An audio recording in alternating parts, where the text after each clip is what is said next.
милиция менен алып барып, сүйрөп барып, милиция алып кетип, бизди камайт экен.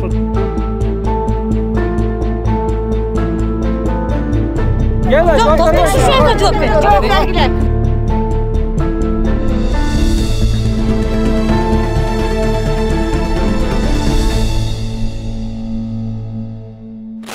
Буга чейин Сокол Медиа сайты талашка түшкөн Таштанды аталышындагы видео материалдарын YouTube каналына жүктөп келген. Өткөн берүүлөрүбүздө Таштанды терип жамбаккан жарандар кайрылып, Бишкек санитардык полигонунда фирмалардын талашуусу жүрүп, ал тургай шаар мэриясы шапка алып, башка фирманы Таштанды сорттоого киргизет экен деген аңыз кептерди айтышкан. Учурда дагы Бишкек санитардык полигон муниципалдык ишканасында Таштанды терген жарандар кайрылып, пайда болгон жаңы жагдайлар тууралуу билдиришти.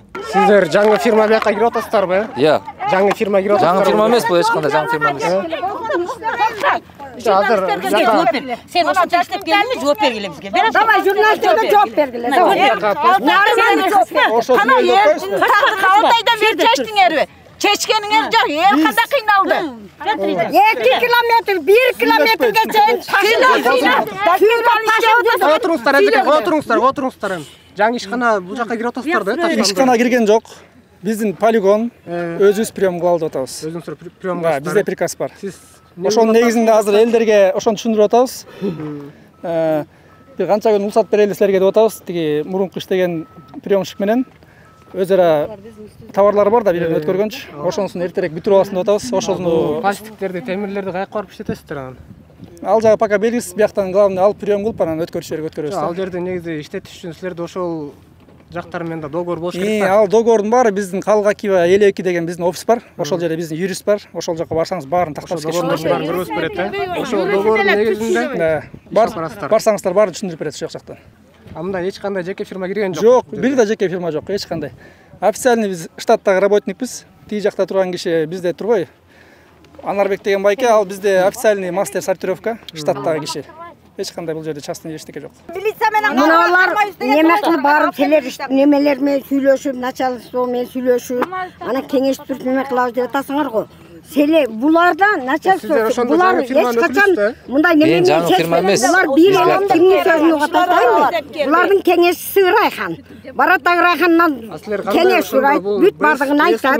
Айткандан кийин анан неме кылат. Мен Анарбек байкен ушу мастер сортировка ошонун жардамчысы болдум. Анарбек байкен. Ал деген просто мен жардамчы кылып бияка койду ошо приемкага карап беришет. Ошол сөз боюнча. Мен биякта эч кандай решающий мындай вопрос чечпейм, просто элдин үнүнө. Сен жакшы билбейт экенсиң, бир жерде эң чоң Райхан деген. Анарбек байке ким? Кene мастер сортировка деген. Анарбек байке сизби? Салам алейкум. Анарбек байке сизби? Ооба. Бул жерде окуя тууралуу айтып берип коесузбу? Кандай болуп атат? Жаңы фирма кирип атабы же кандай иш аракеттер болуп атат? Жок, жаңы фирма кирген жок. Бизби өзүбүз эле алайлы деп атасыз ошо. Өзүңүздөр алайын деп атасыздар. Өзүңүздөр кандай кылып иштетесиздер анан бул жерде? Өзүңүздөрдүн кызматкерлериңер барбы же жокпу? Бизде начальство бар, анын баары контролго барып ошо жактан сурап алсаңар мен андай. Бул жерде сиздин жардамчысымын деп атат, ал бул иши ким бул жерде? Жардамчым. Расмий иштейби бул жерде? Иштейт. Документтериңиз барбы? Ооба, бардыгы баарын тең офиске. Офиске Биз вопростан менен бак берген. Биз мындайда товар өткөзбөгөн адамды милиция менен кармайбыз. Жок, отуруңуздар. Кандай түшүнсөк болот? Аты жөнүңүздү Бак берген Алатбекович. Бизди кеңседен барып тактайбыз да ошо кызматкерлерди. Негизи бул жардамчыңызды сиз коюп атасызбы бул жака? Жок, офистен коюлган, анан ошол жактан бүт вопрос бар, ошо кызга барып начальствого. Бул жерде эмне маселелерди чечесиз? Мен бул жерде сортировканын сортировкадан мастер болом. Сортировканын мастер болом. Бул жакта жана кызматкерлер бул жерде эч кандай эмне дейм, бакырайым барыңар. Түшүнбөйсүңөр да, мына камеранын алдында өзүңөр эмне деп атасыңар. Сүйлөбөйсүңөр, мына айтып коем, камерага айтып коем.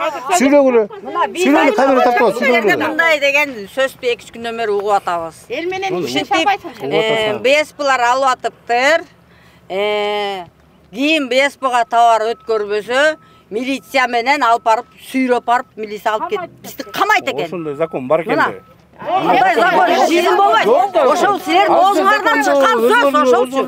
Ошону биз угуп атабыз ошондойдучу. Биз могу жерде байлап койгон кулгар эмеспиз. Биз каалаган адамга өткөзөбүз. Келиңиз, ачуу алдырбайлы. Бул деген сөз. Келсин ошо. Неге адам баягы мындан 2 күн мурун бу жерде бир бала келтек же өлүптүр. Неге ошого келген жок милиция? Анан биз товар өткөрбөй койсок бизге келет бекен. Келтек жебей өлгөн го. Келтек же өлүп мына мама кейиптен өлүп атат. Мама кейипке арак ичкен кишини жаткызбайт. Анда нарколайсизге жаткызбайлы ошо. Жардам берип койсо. Мама кейиптен өлүп атат. Карабак ойткусарбы? Бир ай тамак ичпеп туруп ошогочу. Ошого чай берип коюп. Бизден карашыбыз керек. Бизден карашыбыз. Бизди ким карайт? Бизден наган ноосуна арак куюп атыптырбызбы? Вот именно. Ошонтип айтпайсызбы? Биз арак куюп атып когуна биз каалаганыбызга өткөрөбүз. Товарыбызды эч ким заставить эте албайт. Такырла башка Биз башкарып милиция келет. Андек ошо балага бир милиция басып келип Болду bizde hiç kim zastavit etmedi. Zastavit ete turgunsa Мына скорый келген сразу айтты. Бери сыныптыр деп скорый ушул жерден элдин баарын айтты. Денесинде көгаланын баарын көргөздү. Сырткы чыкса негизи. Азиреже саламатсызбы? Саламатчылык. Биз буга чейин да келип бул жактагы Бишкек санитардык полигонундагы абалды тартып келгенбиз. Кийин мунусуна дагы сиздер чакырып калдыңыздар, бизди бул жактан кууп атат, иштетпей атат деген таризде. Ошол окуя тууралуу айтып берип коесуздар. Бул жерде эмне чогулуш болот деле? Жана жетекчилик кандай талаптарды коет деле сиздерге? Ал жетекчилик келип неме деп талап коюп атат. 2 күндө бул биз иштешип аткан эже менен карызыңарды кутулуп, анан бияка тапшырыла деп. 2 күндө биз баарыбыз кредитке, стройкага, анан ар бир үйдө школьниктер бар. Ошого кийим, сийимине, китебине чейин бүт акча да эми азырчы. Ошол кийимине, китебине акча алганбыз. Кредиттерибиз бар. Мына кыш келатат, кышка дагы деп, көмүр сөмүргө алдын ала акча алып алганбыз. Эми аны биз 2 күндө кутула албайбыз. 2024-төн баштап иштесеңер, биз силер менен иштешебиз деп ошондой десек, алар жок 2 күн деп атат. Изучу ошондон чыгып атат да, негизичи. Анан бул биринчи ошолордун требовать эткен ошол болду. Анан экинчи булар азыр жок, андай сөз болгон эмес, аны өзүңөр айтып атасыңар деп атат. Булар айткан неме деп. Ошо 2-3 күн мурун айтылган сөз бул. Эгерде бизге тапшырбасаңар немени, баягы моерден терилген пластиктерди бизге тапшырбасаңар, анда биз немелерди алып келебиз деген, ички иштер, милиция, ошолорду алып келебиз деген да. Анан ошого дагы биз көтөрүлүп атабыз. Эмне үчүн биз өзүбүздүн менетибиз, биз бирөөнүн огородунан, бирөөнүн эшигинин алдынан, бирөөнүн чөнтөгүнөн урдаганыбыз жок. Ушул жерде биз күнү-түнү иштейбиз. Биз өзүбүз эмне чогултсак, ошону биз өзүбүз каалаган жабыз калып барып сатабыз. Булар эчтеке бир документи жок эле келип алып, андай деген болбойт да. 2 күндө, например, мен карызмын немеге, бул алып аткан эжеге 56 000 карызмын, Гүл эжеге. Мен 56 000 2 күндө таап бере албайм да. Анан жолдорду тозуп атышат. Бизге мындай машинаны киргизип иштетели десек, андай жүктөтпөй атат. Биз тетага, тигине көрүп атасыздар да. Тетинтип мото менен ташып, сыртка. Ошентип неме кылып атабыз, оокат кылып атабыз. Эми бул аябай эле да. Аябай эле мындай, кандай десем, эми аябай эле мындай биздин укугубузду тебелеп атат да буларчы. Малсыңар дейт, эмнесиңер дейт. Бу жерде эч кимдин байлап койгон укугу жок да. Эгерде башка жумуш болсо, биз кетип деле кала беребиз башка жумушка. Болгону биякта мен, например, бир жалгыз балам бар. Мен ошону мектебине карап, мен ушул жердемин да. Мектеби да бул жактагы? Мектеби да биякта да. Гибкий график деп коеюн да. Баланы сабакка күндүз кетирип, түндөн өзүм түнү чыгып иштейм. Күндүз кетирип, ошол күндүз бала менен, в основном ошол убакыт бала менен өтөт. Кечинде уже мен баламды уктатып, анан жумушка мындай кете берем да. Эртең менен барып кайра ойготуп, сабакка кетирипчи. Мага ошагы аябай ыңгайлуу болуп атат. Анан отун теребиз бияктан кышкыга. Сатып албайбыз да. Азыр бир мешок отун деле 200 сом болуп атат да. Бу жерди негизи өкмөт карабайт. Бу жерди деген кичинекей эле бир уч эле эл карайт да, бир уч колунан келген акчасы бар. Өкмөт тиешеси жок болуп калды. Биякта эч ким карабайт бияктычы. Ушул жактагы эле бир адамдар карайт экен. Ушул жакта эле бир адамдар карайт. Акчасы барлар эле ошо акчасы бар бир эле адам, 2 адам бирге болуп эле анан могу ДСП деп коет, могу ДСПлар чечип калган да бу жерди. Мисалы үчүн бу жердин элди эле Кыргызстандын гражданиндери деле туурабы? Эл Элдер деген мисалы үчүн өкмөткө пайдасы эле тийип атат. Бу жерден иштеген акчасын магазинден бирдеме сатып алып эле мындай. Анан бу жерде деген мына көрүп атасыздар, жолдун баарын жаап тастады бу жергечи. Неге жаап салат? Элдер тияктан кыйналып, өзүнүн машиналарына жүктөп барып, товарын өткөрүп, жарымын машинага төлөп, жарымын эптеп алып кетип атат да. Муну чечкиндүү өкмөт келип текшербей атат бу жердечи. Бир уч элдер барып эле мэр баш болуп, мисалы үчүнчү, мэр баш болуп калыс болуш керек да мэрчи. Мэр өткөндө сот болуп турму? Азыркы биздин приемщик эжебиз менен алып аткан эжени жөн койбой алып барып соттошуп, муну утулуп калыптыр соттончу. Негизи бу кишини утуш керек эле да, негизи мындай по факту алгандачы. Ал андай болбой атат, бу жерде честный болбой атат бу жердечи. Азыр ошондо бул жерде жетекчилик менен азыр эле биз келсек бир талаш тартыш болуп атыптыр. Ошо эмне талап коюп атат жетекчилик сиздерге? Жетекчилик мурунку жетекчилик менен азыркы данный время биздин товарыбызды алып аткан эже менен талаш тартыш болуп атат да. Элдин айтуусунда өзүм деле күбөмүн мен. Ал мурунку алып жүргөн приемщик 10 күндө, бир жумада бирден беришип акчанычы. Берсе берет, бербесе калып кеткен акчалар. Ошо ал приемщик аялдачы. Жетекчилик элдерге бул жерде иштеп аткандарга кандай талап коюп атат? Бияктагы жетекчиликпи? Бул жакта. Бияктагы жетекчилик ошо элдин башын айлантып эле ошол аялды алып келип кайра коебуз деп атат биякачы. Мурунку жана элдерди малсыңар деген, кулсуңар деген, акчасын бербей койгон, тааныш милицияларын алып барып туруп сабаткан, өзүнүн мындай жана жоон белек жигиттерине сабаткан аялды кайрап коебуз деп атат да. Анан бул болбойт. Бул деген феодал жашоо болуп калды да бу жерде, феодал жашоо да. БСП Бишкек санитардык полигону өзүбүз иштетип атабыз деген негизде жана ал жакта иштеген кызматкерлерди чыгарып атабы же аларга бир кандай талаптарды коюп атабы? Ошол окуя боюнча айтсаңыз. Биз энди өзүбүз иштетип атабыз дегенге жете элекпиз. Азыркы күндө биздин мындай факттарга таянып кетейин. Биз өзүбүздүн ички буйрук менен азыркы күндө өткөндө айтып кеттим эле, ушу полигондон таштандылар сорттогонго бизден абдан баягы жоопкерчиликтүү инвесторлор келатат. Сорттогон жана линияны алып келатышат, Кудайым буйрса. Алар келип орнотот дагы, аларга уже жер бөлүнүп берилген. Ошол жака эгер барып калсаңар, балдар көрсөтүп берет, кайсы жерге сорттоочу линия болот, кандай тазаланат. Түптүрүлгөн 17 үйдүн ордунда да ошондо сорттоочу линия. Ооба, ошол жерге тургузулат, трансформатордун будканы коюп бердик. Эми алар келип орнотсо, баягы дароо эле болбосо дагы кичине убакыт алар эмне чет элден келет абы? Ооба, чет элдик инвесторлор келет. Аларды табыш үчүн биздин жетекчилер, мэриянын жетекчилери өзүбүздүн Бишкекти өнүктүрүү агентствосу бар. Агентство развития города Бишкек деген.